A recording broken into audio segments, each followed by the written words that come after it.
झारखंड के मुख्यमंत्री हेमंत सोरेन आपकी सरकार आपकी योजना आपके द्वार कार्यक्रम को लेकर पाकुड़ बाजार समिति प्रांगण में कड़ी सुरक्षा के बीच पहुंचे, जहां उनका स्वागत स्कूली बच्चों और आदिवासी महिलाओं द्वारा पारंपरिक नृत्य के द्वारा किया गया। मौके पर मुख्यमंत्री हेमंत सोरेन के साथ ग्रामीण विकास मंत्री आलमगीर आलम, श्रम नियोजन प्रशिक्षण एवं कौशल विकास मंत्री सत्यानंद भोक्ता, राजमहल लोकसभा सांसद विजय हांसदा, महेशपुर विधायक प्रोफेसर स्टीफन मरांडी, लिट्टीपाड़ा विधायक दिनेश विलियम मरांडी ने संयुक्त रूप से दीप प्रज्वलित कर कार्यक्रम का शुभारंभ और उद्घाटन किया। मुख्यमंत्री हेमंत सोरेन ने 66 करोड़ 76 लाख की योजनाओं का उद्घाटन और 87 करोड़ की योजनाओं का आधारशिला रखे, साथ ही 126 करोड़ की परिसंपत्ति का वितरण 10,000 लाभुकों के बीच किया। हेमंत सोरेन ने कहा, राज्य सरकार की ओर से शुरू की गई अबुआ आवास योजना अगले 3 वर्ष में 8 लाख लोगों को मिलेगा। 3 रूम का आवास 2 लाख की लागत से इस योजना का लाभ जरूरतमंद लोगों, खासकर आवास विहीन, प्राकृतिक आपदा से प्रभावित बंधुआ मजदूर और आदिम जनजाति के लोगों को इसका लाभ मिलेगा। राज्य सरकार की दूसरी बड़ी योजना गुरुजी स्टूडेंट क्रेडिट कार्ड योजना से मेडिकल और इंजीनियरिंग कॉलेज में दाखिला लेने वाले छात्रों को 4% ब्याज में 15 लाख लोन देने का प्रावधान किया गया है। एक रिपोर्ट।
कि आपको पता है कि हमारे राज्य में गरीबों की संख्या अधिक है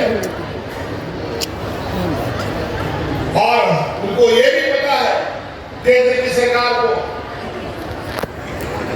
कि राज्य सरकार का आवंटन होते हुए भी हम इनको पैसा नहीं दें। हम लोग रोते गिड़गिड़ाते रहे, मैं और आलमगीर साहब दिल्ली रात्रि करते रहे, लेकिन गरीबों के लिए आवाज स्वीकृत रहेगा। हम लोगों ने आपका वित्त व्यवस्था को देखा कहां से हम पैसा जुटा सकते हैं, उन सब को ध्यान में रखकर हम लोगों ने इस राज्य में सरकार अपने बदौलत, अपने ताकत के बदौलत 20 लाख अतिरिक्त राशन कार्ड को हरा रखा है गरीबों के बीच। और उससे हमको अनाज दे, और अनाज भी कैसा सौदेला व्यवहार करता है ये लोग गरीब युवा लोगों के साथ, आदिवासी, दलित, पिछड़ा, अल्पसंख्यक लोगों के साथ। इससे आश्वस्त होता है, हमको लगा कि हम सरकारी दुकान से सामान खरीदेंगे तो थोड़ा सस्ता मिलेगा। हमने भारत सरकार से आग्रह किया कि हमको FCI से अनाज दिलवाया जाए, उसके बदले हम पैसा देने को तैयार हैं, लेकिन FCI से अगर हम अनाज खरीदते तो बाजार मूल्य से कम दाम में हमको मिलता, लेकिन हमको FCI से भी अनाज नहीं मिलता। और इसके चक्कर में 1-2 महीना हम लोगों को विलंब हो गया गरीबों को अनाज देने में। हम लोगों को बाजार से महंगे दाम में अनाज खरीद कर गरीबों को बांटना पड़ता है। ऐसा फैसला हुआ है।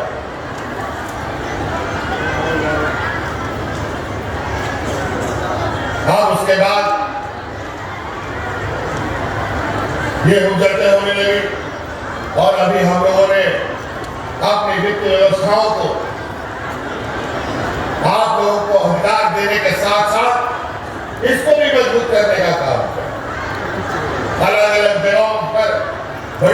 कंपनियों का बकाया, अलग अलग संस्थाओं में हमारा पैसा ढाक के रखा हुआ, उन सब पैसे को निकाल के लाना, जिसके वजह से आज बुजुर्गों को हम पेंशन सभी बुजुर्गों को दे पा रहे हैं। आज अतिरिक्त 20 लाख लोगों को राशन दे पा रहे हैं और गरीबों को 10 रुपया में धोती और साड़ी भी साल में 2 बार देने का। हम आप लोगों से जानना चाहते हैं कि हमारे बुजुर्गों को पेंशन मिलता है कि नहीं मिलता? थोड़ा आवाज करना, मिलता है कि नहीं मिलता? हमारी विधवा महिलाओं को पेंशन मिलता है कि नहीं मिलता? हमारे गरीबों को धोती साड़ी मिलता है कि नहीं? बताओ, इतना कुछ लोग सुना रहा, फिर भी एक आदमी अलग भोग बजाए घूम रहा है। अरे वाह, खैर कोई बात नहीं। इसका मतलब है कि उसकी बातों पर ध्यान नहीं देना। आप लोग भी मत दीजिए और आपके भरोसे हम भी नहीं देंगे।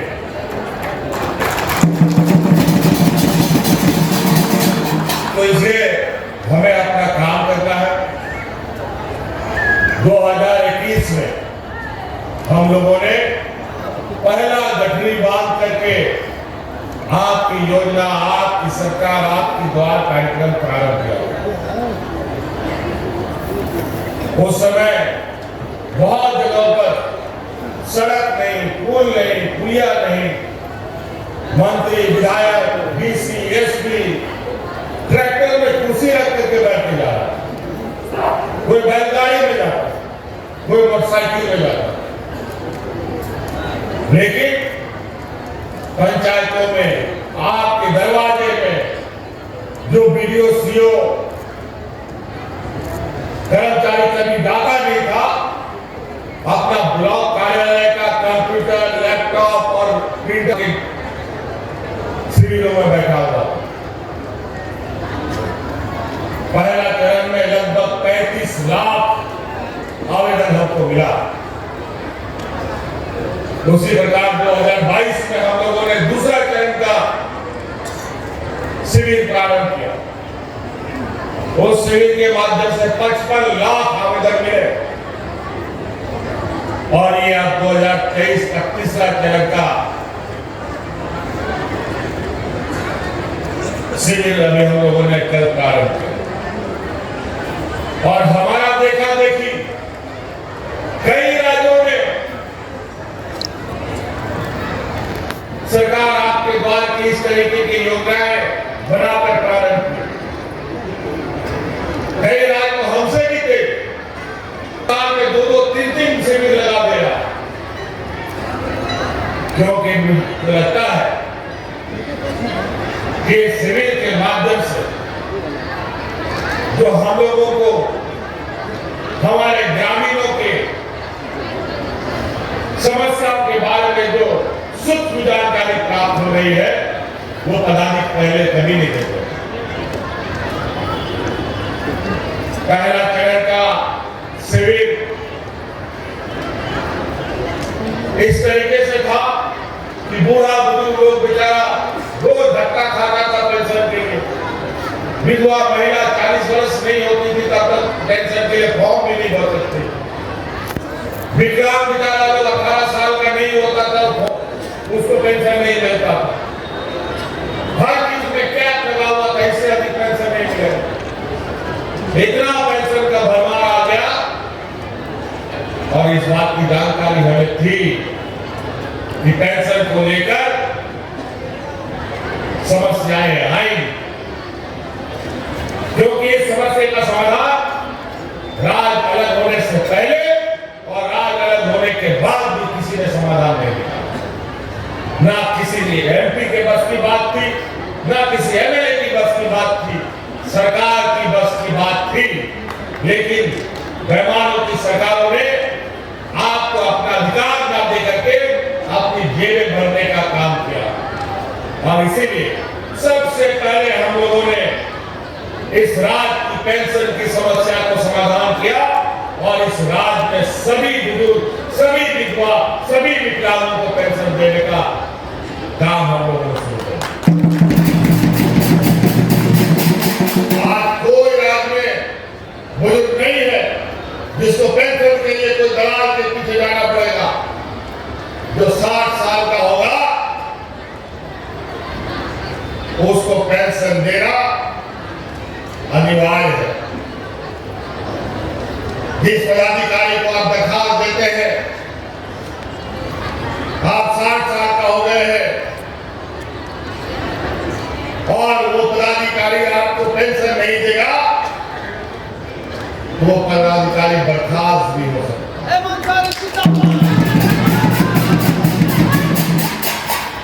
इसीलिए ये आप बराबर का चक्कर खत्म। पेंशन एक गरीब युवा का सबसे बड़ा जरूरत होता है रोटी, कपड़ा और मकान। फिर उसके बाद आए अब लोगों का पेट कैसे भरा जाए भाई।